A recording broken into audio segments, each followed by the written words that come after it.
Applying the Scientific Method of General Semantics to Religion. By GINA CERMINARA.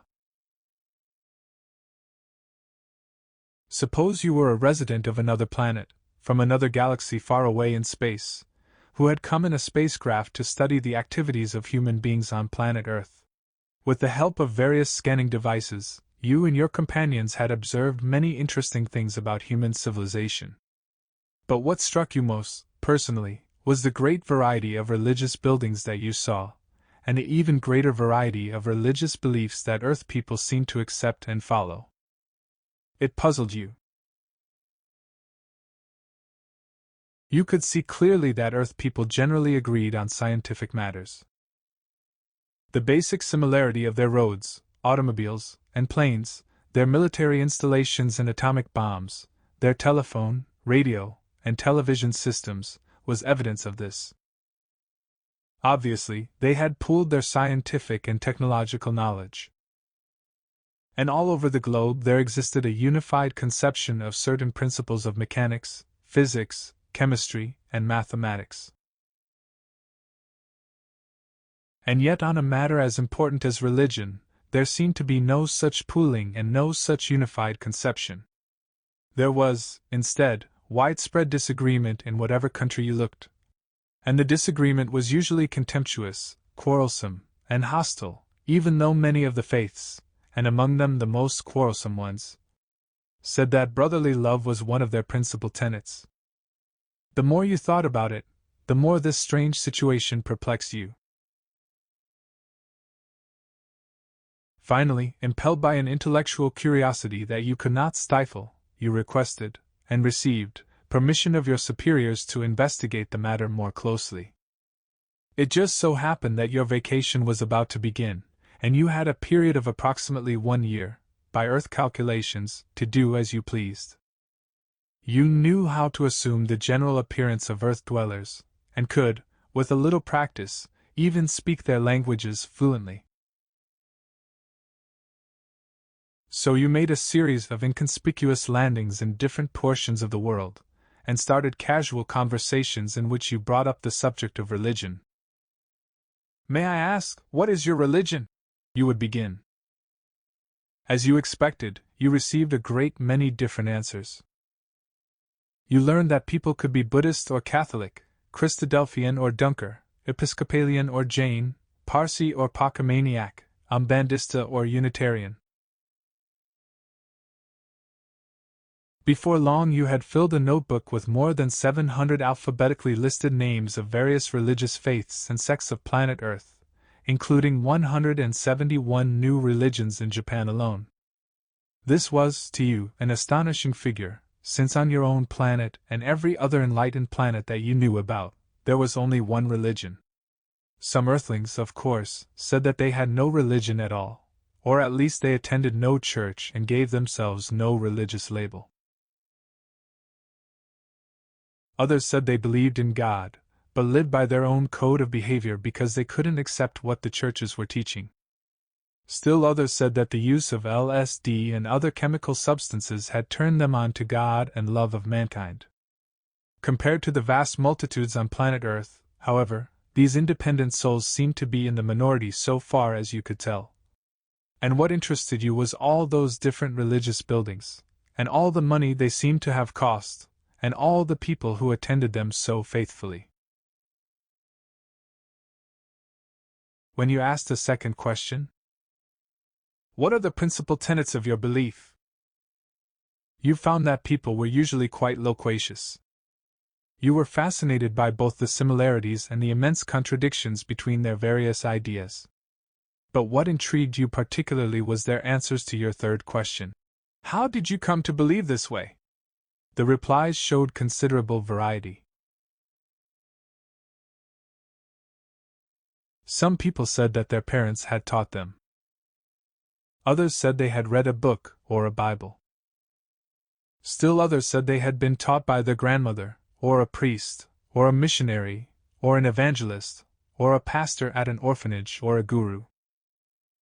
Despite the great variety of answers to this question, you soon saw that there was a common element in all of them. Everybody on Earth, with the exception of the independent and the turned-on souls, had learned about his religion from somebody else.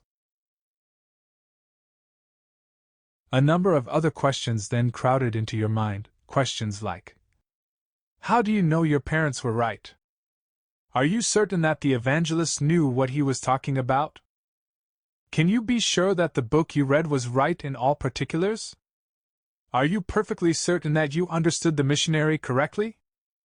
Do you know for a fact that you didn't misinterpret the Bible? Are you sure that your Bible is an accurate description of reality? But you soon learned that you could not ask these questions. Even though you asked them mildly, courteously, objectively, and without any desire to offend, the questions almost always aroused antagonism. Only a very few people pondered the questions dispassionately, and offered a thoughtful, or objective answer. So you soon stopped asking questions that dealt with the reliability of their religious beliefs. But nonetheless, you had learned several important things. For one thing, you had learned that a vast majority of Earth people had not been trained to examine critically the sources of their knowledge of things in general, or their knowledge of religious things in particular.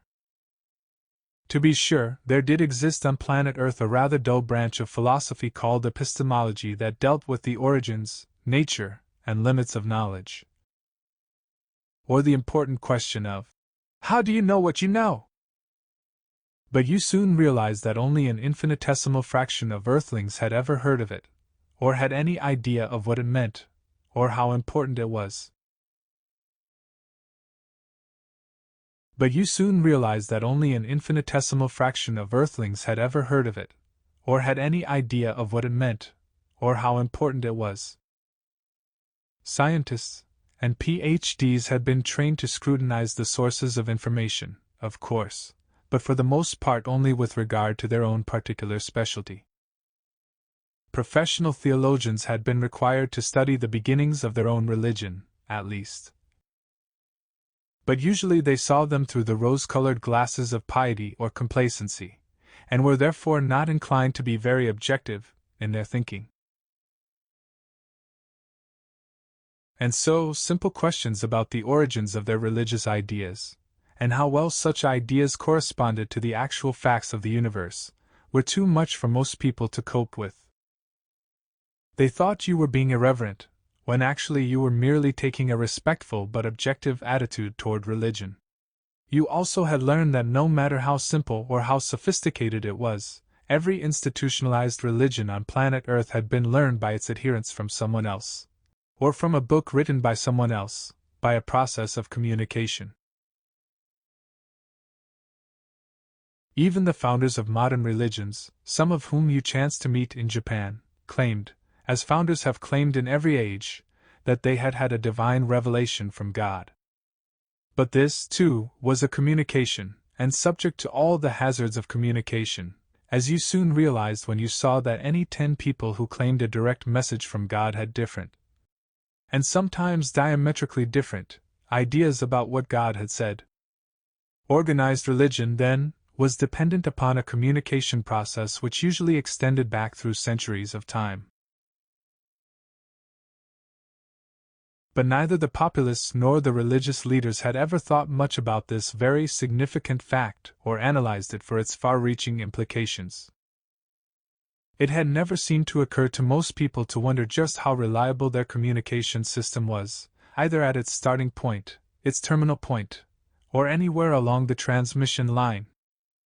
These discoveries excited you. You longed to share them with Earth people everywhere. You had seen at first hand the intellectual and moral confusion of mankind. You knew of the bankruptcy of its moral codes, of the violence and crime, the delinquency and suicide, the drug addiction and the rampant corruption.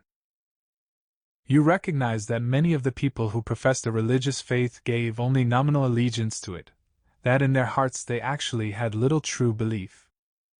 You saw others who truly believed, but were duped or deluded. You saw many whose beliefs were a curious mixture of truth and error, of pearls and paste. You knew that the forces of greed and militarism and technological power were about to sweep them all into a terrible catastrophe, if genuine spiritual and ethical resources were not soon brought to bear upon the situation. You knew that such resources existed within man, and that authentic principles, relating man to the multi-leveled universe, also existed. Resources and principles which constituted the religion of other, enlightened planets. But you also knew that for these resources and these principles to be fully available to mankind, the rubbish of centuries needed to be cleaned away.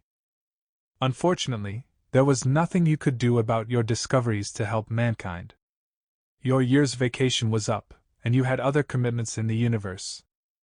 And so you left planet Earth, reluctantly, and more than a little worried about its future. 50 insights we can apply to religion. It is just as proper, and just as necessary, to apply scientific methods to religion as to anything else. Religious knowledge, like other knowledge, must be examined for the authenticity of its origins. Religious knowledge, like other knowledge, is dependent upon a communication process, and therefore the reliability of that process must be carefully scrutinized. Nobody knows everything about anything, including religious matters. Each religion may have some of the truth, but it is unlikely that it should have all of the truth, or be the only way to salvation. No holy book is likely to be the only book in the world containing spiritual truths. Because the world is in process, religious ideas must change along with man's evolving comprehension. A closed canon, or a final revelation, is an obstruction to intellectual and spiritual growth.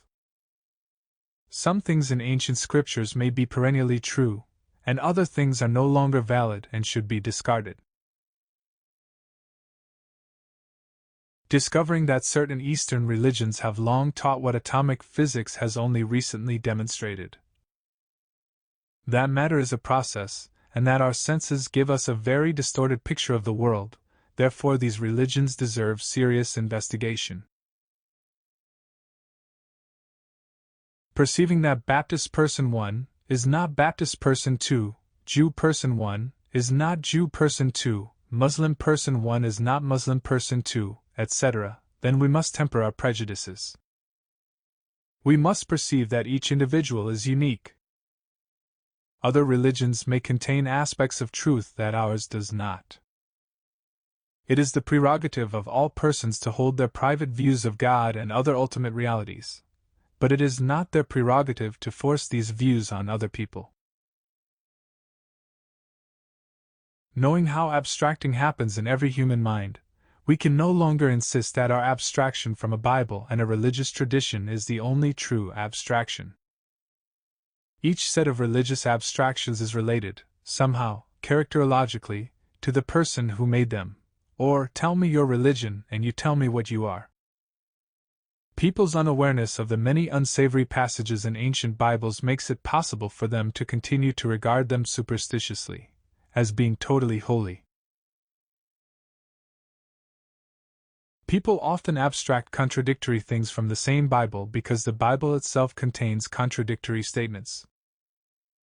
Death may simply be a change of frequency that occurs when a being transfers his center of consciousness from his physical body to an inner body, which is composed of matter of too fast a vibratory rate to be abstracted by ordinary human vision. Religions generally start with a strong, charismatic person, who in some cases had a psychic or an expanded consciousness experience, but who in all cases abstracted something from reality that was meaningful to others. There is nothing sacrosanct in the ancient selection of elements called orthodoxy. The statement that a religion starts out with tends to degenerate gradually into something that barely resembles it. The life and words of a great teacher are immediately subject to misunderstanding, even on the part of first-hand witnesses and reporters. We may gain insight into how these misunderstandings arose, centuries ago, by studying the research into perception, retention, and report done in the psychology of testimony. By doing semantic experiments with religion-oriented data, we can obtain immediate insight into the transmission problems of any religious teaching. We recognize that a religious teacher normally makes many statements of his vision in the course of his lifetime. These statements are first reported, and later collected by somebody.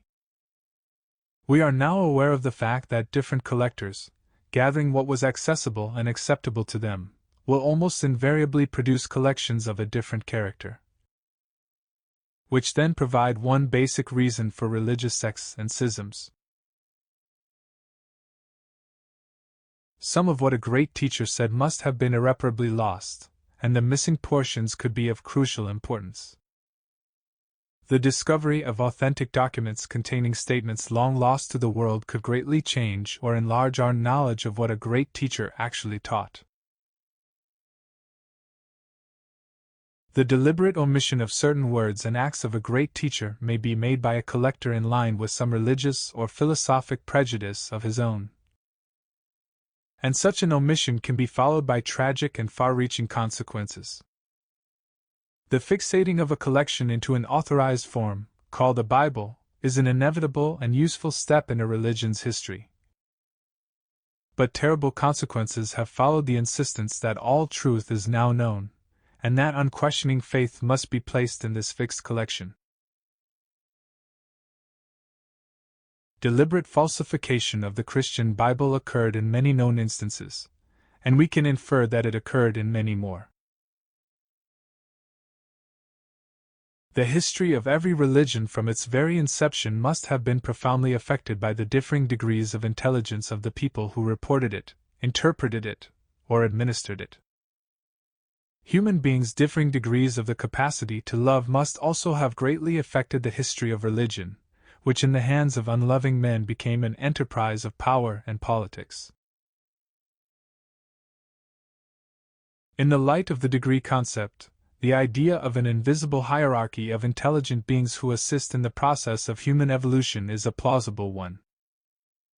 Because of the degree nature of the universe, we recognize that there is nothing really implausible in the idea of angels, who may be invisible to man because they are functioning in higher frequency bands. The idea of beings between man and God, often called gods, may not be as preposterous and heathen as we thought. And so monotheism and polytheism may both be true, the key to their reconciliation being the idea of degrees or hierarchy. In view of the strong evidence for psychokinesis, superior intelligences from other frequency bands could help mankind by bringing about seemingly miraculous cures or escapes from death or danger. In view of the strong evidence for telepathy, there could be some basis in psychic fact for the old claim of inspiration and revelation for the writers of biblical books. There is good reason to remember, however, that even if Bibles were partly inspired or transmitted telepathically by higher intelligences or by God, they were not wholly inspired, or equally inspired in all their parts, or immune from subsequent distortions of many kinds.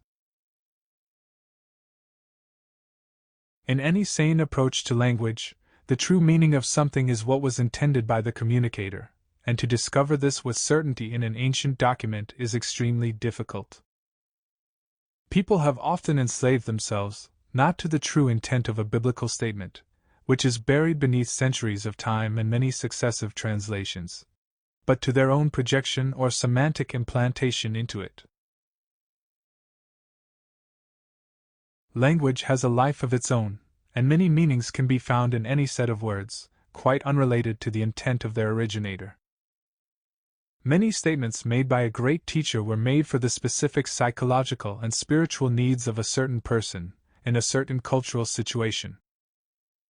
The non-allness, process, and uniqueness ideas are useful analytical tools for deciding whether such statements are applicable to ourselves in our own cultural situation.